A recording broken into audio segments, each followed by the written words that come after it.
আমি দেখি একটা জায়গায় গাড়িটা থেমে গেছে, একটা রাস্তা এত চিকন যে পাশাপাশি দুইটা গাড়ি পার করা মুশকিল, মোটরের গাড়িও পার হওয়া মুশকিল আর কি, কারণ রাস্তা চিকন তো।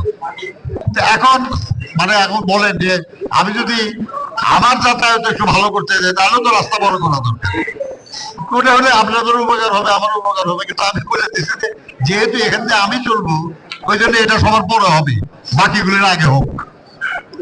বন্ধুরা, আমি একজন ভুট্টা চাষিকে দেখলাম যে বস্তায় করে ভুট্টা নিয়ে আসতেছে কোথায় বিক্রির জন্য। তাকে জিজ্ঞেস করলাম যে ভাই কি অবস্থা আপনার চাষের? বলে স্যার পারতেছি না, সুবিধা হইতেছে না। বলে কেন? বলে যে আমার উৎপাদন যা খরচ আর যে দামে আমি বেচি তাতে আমার খুব একটা থাকে না। আপনাদের ধানের কি অবস্থা? বলে স্যার ধানের অবস্থা আরো খারাপ, ধানের চেয়ে ভুট্টায় লাভ বেশি, কিন্তু ভুট্টাও আমি এখন আর পারতেছি না। কেন? কি জন্য পারে না? কৃষক যদি ফসল উৎপাদন করে যদি কিছু লাভ না পায় তাহলে সে তো উৎপাদনে আগ্রহী হবে না, কৃষিতে আগ্রহী হবে না। আর যদি কৃষিতে আগ্রহী না হয় তাহলে আমাদের দেশের খাদ্যের অভাব হয়ে যাবে। আখ চাষিরা যদি আখ চাষে উৎসাহী না হয় তাহলে আমাদের দেশে চিনি উৎপাদন বন্ধ হবে, বিদেশ থেকে চিনি আমদানি করতে হবে। আমাদের চাষিরা যদি খাদ্য উৎপাদনে আগ্রহী না হয় তাহলে খাদ্য উৎপাদন কমে যাবে, জনগণকে খাওয়ানোর জন্য আমাদের ধান চাউল বাইরে থেকে আমদানি করতে হবে। এত কিছু করার সামর্থ্য আমাদের মতো সরকারের নাই।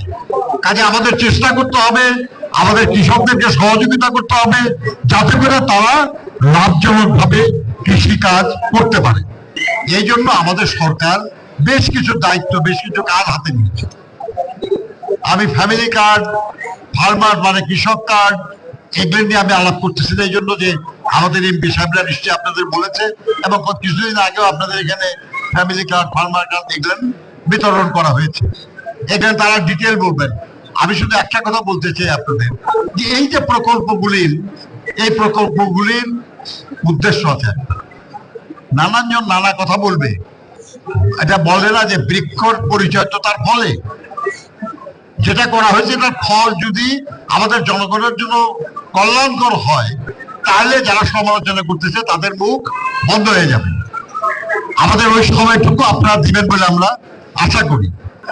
কাউকে টাকা পয়সা না দিয়ে সে যদি ঋণ নিতে পারে, তার সার, তার বীজ, তার কীটনাশক যদি সে ন্যায্য মূল্যে কিনতে পারে, সে যদি তার ফসলের কি রোগ বালাই হয়েছে এটা যদি নিজেই বুঝতে পারে, সে যদি জানতে পারে যে কবে বৃষ্টি হবে কবে বৃষ্টি হবে না, তাহলে সে তার চাষাবাদে সহযোগিতা হবে। আমাদের আড়াই মাসে প্রথম কাজ যেটা হয়েছে, আমরা প্রতিশ্রুতি দিয়েছিলাম যে আমাদের গরিব কৃষকদের কৃষি ঋণ আমরা মওকুফ করব।